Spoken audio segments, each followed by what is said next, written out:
네, 구독자 시청자 여러분 반갑습니다. 박 작가입니다.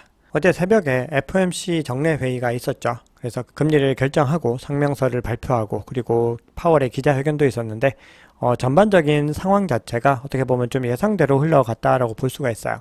그래서 주식 시장도 그리고 코인 시장도 뭐 크게 많이 요동치거나 하는 모습들은 보이지 않았습니다.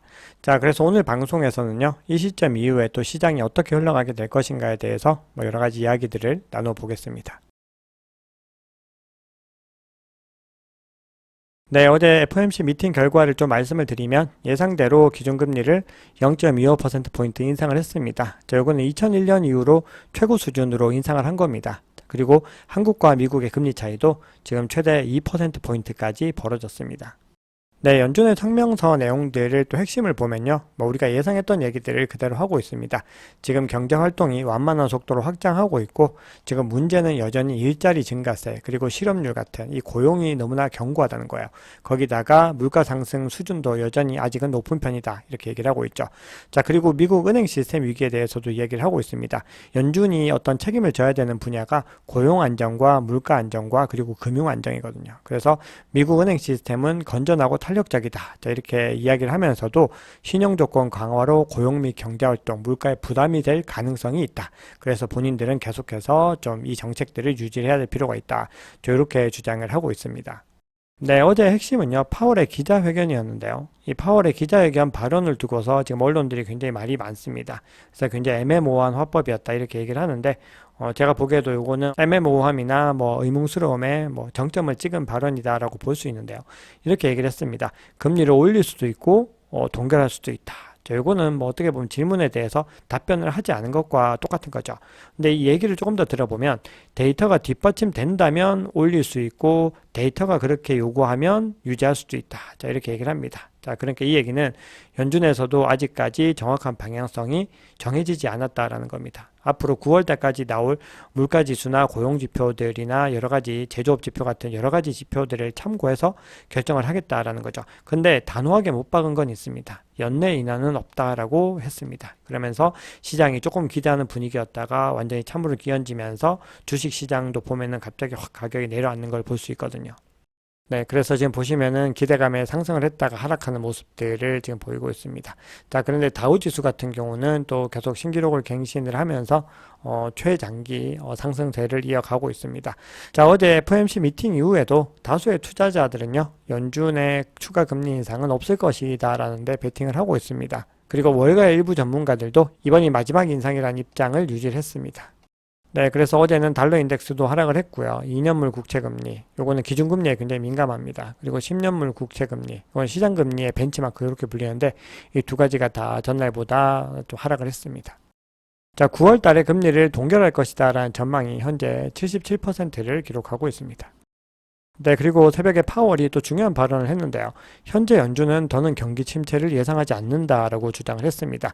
자, 연준 내 이코노미스트들이 지난 두 차례 FOMC 정례 회의에서 가벼운 경기 침체를 예상을 했어요. 그렇게 주장을 하고 있었죠, 성명서에. 그런데 이번 회의에서는 전망을 완전 수정했습니다. 경기 침체가 없다라고 주장을 하고 있습니다. 네, 어제 발표된 경제 지표 중에서 중요한 두 가지만 좀 알아보겠습니다. 먼저 건축 승인 건수 같은 경우는요, 예상치를 소폭 상회를 했지만 이전보다는 좀 크게 줄어든 모습들을 보이고 있습니다. 자, 그리고 신규 주택 판매 부분이 조금 눈여겨봐야 되는데요. 지금 보시면은 전달을 하회하는 것은 물론이고 예상치도 좀 크게 하회를 하는 모습입니다. 그래서 지금 신규 주택 판매가 지금 이렇게 줄어들었다는 것은 주택 시장이 좀 얼어붙고 있는 시그널로 볼 수 있고, 이거는 뭐 경기 침체다 이런 얘기를 하기보다는 어쨌든 경기가 그렇게 좋지는 못하다라는 것을 방증하는 것이겠죠. 네, 그럼 비트코인 차트를 보겠습니다. 네, 어제 비트코인은 소폭 상승으로 마감을 하기는 했는데 여전히 큰 힘을 보여주지 못했습니다. 그래서 촬영하는 시점 기준으로 29.3K에 머물고 있습니다. 자, 리플 같은 경우도요, 어제 소폭 상승을 했고 중요한 지지 구간을 계속해서 잘 유지하고 있습니다. 네, 어제 전반적인 시장 상황을 살펴보면 비트코인은 0.42, 이더리움 0.77% 상승을 했습니다. 리플도 비슷한 수준으로 상승을 했는데요. 어제 가장 많은 상승을 한 코인은 솔라나 8.18%입니다. 자, 어제 전반적으로 알트코인들이 또 더 선전을 하면서요. 비트코인 도미넌스는 49.79%까지 내려갔습니다. 제가 시황 영상에서는 비트코인을 위주로 말씀을 드리고 있는데요. 이제 계속 오리지널 컨텐츠를 제작을 하고 있잖아요. 그래서 그런 컨텐츠들에서는 개별적인 알트코인들에 대해서도 이제 설명을 드리도록 하겠습니다. 그래서 여러분들 많이 좀 기대해 주시면 감사하겠습니다. 공포 및 탐욕 지수는 어제와 동일합니다. 51로 중립을 유지하고 있습니다. 네, 그러면 CBD 차트를 보겠습니다. 네, CBD 차트에서는 뭐 큰 폭의 변화들은 여전히 일어나지 않고 있습니다. 계속해서 지금 추세 변함 없이 지지부진한 움직임을 이어가고 있는 거죠. 자, 우선 파이어 차트를 보시면요. 지금 매수벽 같은 경우는 여전히 28.5K를 경계로서 요 부근에 몰려 있습니다. 매도벽 같은 경우는 지금 30K에서 31K 사이에 좀 새로운 매도벽들이 조금씩 지금 만들어지는 모습들을 보이고 있어요. 그래서 새로운 저항 영역들이 좀 생겨나고 있는데 아주 옅기 때문에 그렇게 두꺼운 매도벽은 아닙니다. 가장 두터운 매도벽은요. 지금 현재 32K에 가장 뚜렷하게 존재하고 있고요. 그리고 31K, 그리고 31.5K에 여전히 존재하고 있습니다. 그래서 단기적으로 가장 중요한 거는 30K를 뚫고 31K를 뚫고 올라가는 거. 요 단계가 가장 지금 단기적으로 추세 변화에서 중요하다고 볼 수 있고요. 지금 CBD 차트를 보시면 가장 큰 규모의 갈색 고래 같은 경우는요. 지금 7월 23일 경부터 해서 계속해서 지금 관망하면서 시장을 바라보고 있습니다. 자, 그리고 나머지 보라색 고래와 빨간색 고래, 주황색 고래 같은 경우는 이 구간부터 해서 계속해서 지금 물량을 던지고 있죠. 그래서 지금 하락에 상당한 일조를 하고 있고요. 그 사이에 지금 가격을 유지하고 있는 거는 녹색 고래 덕분인데요. 지금 여기서 매입에 들어가서 계속해서 매입의 흐름들을 지금 이어가고 있습니다. 그런데 지금 보시면 약간 꺾이는 구간이 있어요. 지금 녹색 고래 같은 경우도 포지션을 어떻게 변경할지 모르겠는데 이게 약간 꺾이면서 가격도 지금 같이 꺾이는 모습들을 보이고 있거든요. 그래서 지금 이 구간에서 어떤 움직임을 보일지 지켜봐야 되고, 그리고 다른 고래들이 이 지점에서 다시 진입할 것인지를 지켜봐서 손바뀜이 일어나는지 여부를 계속해서 관찰해야 됩니다. 네, 그럼 중요한 데이터들을 보시면서 이 시장의 상황들을 좀 보겠습니다. 여러분들께 좀 단순화해서 좀 쉽게 설명을 드려보겠습니다. 자, 지금 비트코인과 다른 상위 100개 자산에 대한 논의 비율이 FOMC가 금리 인상을 한 이후에 좀 급증하는 모습들을 보이고 있습니다. 그러니까 이 얘기는 암호화폐에 대한 관심들이 굉장히 많이 돌아오고 있다는 거죠. 그래서 비트코인이 다시 한번 3만 달러를 테스트했다가 다시 내려온 거죠. 그래서 이렇게 높은 사회적 지배력이 나타난다는 거는 가격 상승을 가지고 올 수 있는 요인으로 작용을 할 수 있습니다. 그래서 지금 사회적 관심도들이 앞으로 또 어떻게 이어질 것인지에 대해서 우리가 관찰해야 되는 부분들이죠. 자, 그럼 온체인 데이터를 통해서 우리 고래들이 지금 이 시장에 어떤 영향을 미치고 있으며, 그리고 이 시장에 어떻게 흘러가게 될 것인지를 좀 보겠습니다. 자, 지금 보시면은 이번 달에 들어서 계속해서 고래들의 움직임이 달라지고 있습니다. 자, 정확하게 변화가 일어나기 시작한 거는 6월 말부터거든요. 이때 두 번째 랠리로 이 비트코인이 30K를 다시 돌파를 했어요. 이때부터 양상이 변화가 됐는데, 자, 크기가 100개 미만인 그냥 아주 소규모의 고래들, 개인 투자자들까지 포함한 거죠. 이 집단들은 지금 비트코인에 대해서 지금 소비 자체를 전반적으로 다 줄이고 있습니다. 그런데 1000개 이상을 보유하고 있는 고래들은 지금 매집을 하고 있어요. 반면에 10,000개 이상 보유하고 있는 고래들은 지금 분배를 하고 있거든요. 자, 이 얘기는 뭐냐면 이 두 집단들 사이에서 초대형 고래들에서 중대형 고래들, 그리고 상어로 지금 계속해서 손바뀜이 일어나고 있다라는 의미거든요. 이 부분들은 특정 세력이 계속해서 가격을 좌지우지 않게 하는 효과가 있기 때문에 장기적으로는 굉장히 중요하다고 말씀드렸습니다. 그런데 이런 고래들의 변화가 세부적으로 보면 어떤 식으로 일어나고 있는지를 한번 보겠습니다. 자, 고래가 내부적으로 지금 손바뀜을 하고 있다면 이번에는 시장에 어떤 영향을 미칠 수 있는지 거래소의 관점에서 한번 살펴보면요. 지금 보라색으로 표시된 요 영역들이 고래가 거래소로 입금한 BTC의 물량들을 의미를 합니다. 그리고 지금 이 파란색 밴드 같은 경우는요, 거래소로의 전체 유입량 중에서 고래의 비율이 얼마나 증가하고 있는지를 보는 건데요. 지금 굉장히 지금 많이 늘어나고 있다는 것을 볼 수 있죠. 특히나 이 지점은요, FTX 사태가 발생했을 때보다도 더 높은 수준이라고 볼 수가 있습니다. 그런데 고래들의 이런 막대한 물량들은 어디로 향하고 있냐 하면은 대부분은 바이낸스로 향하고 있습니다. 지금 바이낸스가 무려 82%를 차지하고 있어요. 코인베이스는 6.8%이고 나머지 거래소는 다 합쳐도 11.2% 정도입니다. 그러니까 7월 랠리 동안에 고래를 통한 거래소 유입 물량의 엄청난 물량이 지금 바이낸스로 향하고 있다는 거거든요. 여기에 대해서 글래스노드는요, 바이낸스의 점유율이 크게 상승하고 있다, 여전히 그렇게 해석을 하고 있습니다. 자, 그럼 여러분 이제 세 개의 장표들만 더 말씀을 드리고 전반적인 시장의 상황들을 좀 정리를 해보겠습니다. 이게 조금 중요한 부분들이고 이게 어디서 좀 상승의 시그널이 나올 수 있는지를 보는 부분이거든요. 자, 그런데 지금 이 상황에서 지금 시장을 어떤 좌지우지하면서 시장의 가격 변화를 이끌고 있는 거는 숏텀 홀더이고 그 중에서도 숏텀 홀더 고래들이 이 시장을 좌지우지하고 있습니다. 그러니까 새로운 어떤 집단들, 새로운 세력들이 계속해서 이 시장에 유입이 되고 있다라는 건데요. 지금 단기 보유자들이 거래소로 보낸 비트코인의 넷 프로핏, 그러니까 순이익의 수준을 보면요. 좀 상대적인 비율로 따졌을 때 최대 1, 최소 마이너스 1 사이를 움직이게 되는데 지금 굉장히 0.4 이상까지도 가고 있고 그리고 0.3 미만까지도 가고 있어요. 거의 0.34를 경계로 해서 이렇게 계속해서 올해 들어서 심하게 요동치는 모습들을 보였다는 거죠. 그것도 굉장히 좀 자주 이렇게 요동치는 모습을 보이고 있다는 겁니다. 자, 그런데 이거는 단기 보유자들의 SOPR 지표를 통해서도 좀 확인을 할 수 있어요. 단기 보유자들의 SOPR 지표들이 지금 플러스 마이너스 1의 어떤 표준 편차, 어떤 구간들이 있을 거 아니에요. 가장 천정이 되는 구간과 바닥이 되는 이 구간들의 밴드를 계속해서 이탈하는 모습들을 올해 보여줬다는 거거든요. 지금 보시면은 상방으로도 계속 이탈하고 하방으로도 계속 이탈을 하고 있다는 거예요.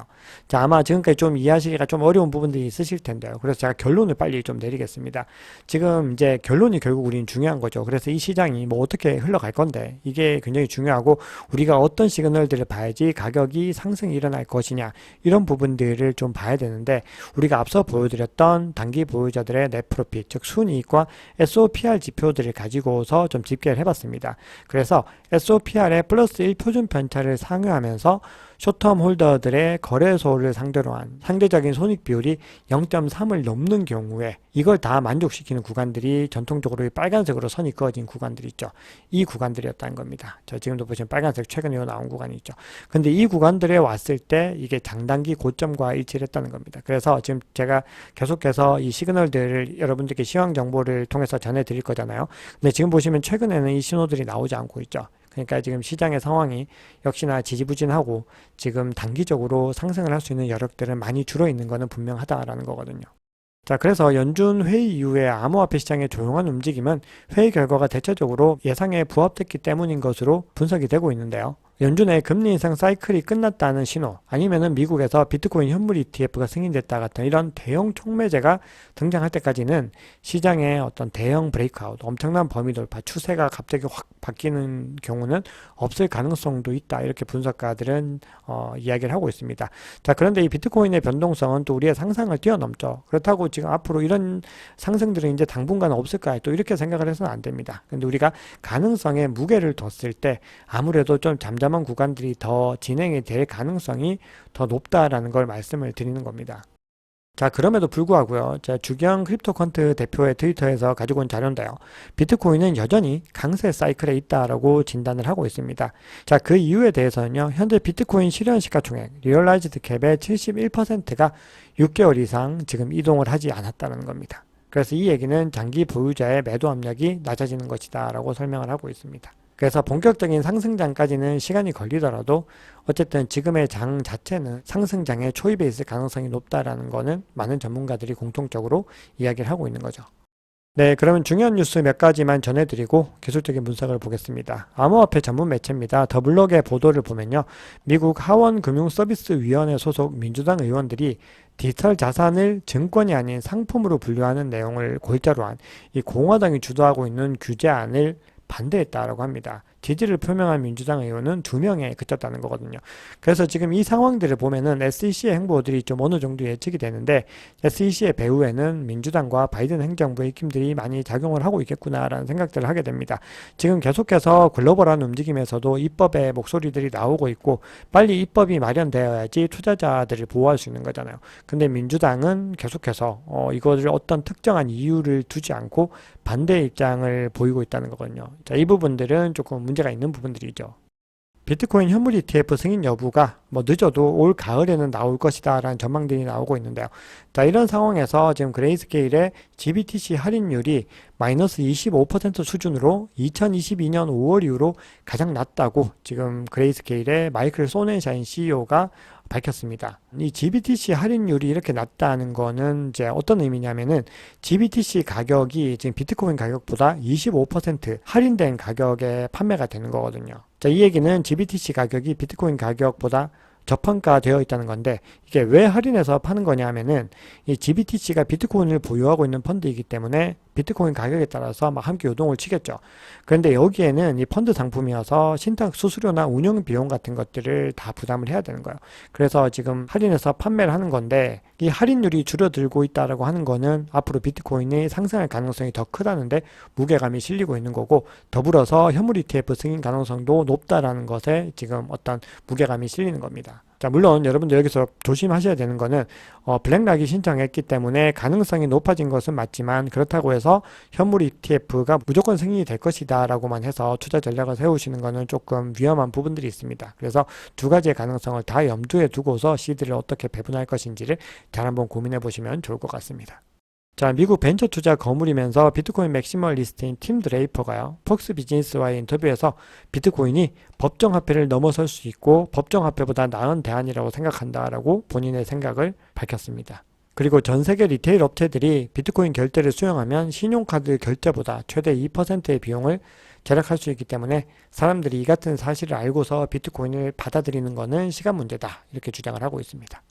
네, 이번엔 좀 재밌는 기사가 있어서 가지고 와봤는데요. 코인데스크가 CC 데이터 보고서를 인용해서 스텔라 루멘과 리플, 솔라나 투자 펀드의 총 운용 자산이 크게 증가했다라고 보도를 했습니다. 자, 지금 보시면 여러 가지 알트코인들이 나오고 있죠. 그 중에서도 지금 스텔라 루멘, 솔라나, 리플, 매틱, 에이다가 상당히 좀 크게 증가한 모습들을 보이고 있습니다. 그 중에서 이 4개가 굉장히 좀 상승률이 높다는 걸 볼 수 있네요. 그래서 스텔라 루멘 같은 경우는 62.7%, 그리고 솔라나 같은 경우는 55.7%, 리플은 33.2%가 증가를 했는데, 증가한 규모로 보면은 지금 솔라나가 가장 많습니다. 8,780만 달러네요. 그 다음이 리플, 그리고 스텔라 루멘 순으로 보입니다. 자, 그래서 지금 CC 데이터 어떤 결론을 내렸냐면, 미국 법원의 리플 증권성 관련 약식 판결이 리플은 물론이고 다른 알트코인에도 긍정적인 영향을 끼쳤다, 이렇게 주장하고 있습니다. 자, 코인텔레그래프의 라케시 우페드이의 관점입니다. 자, 이게 뭐 어제와 거의 비슷해 보이지만 최신화된 장표로 업그레이드를 한 겁니다.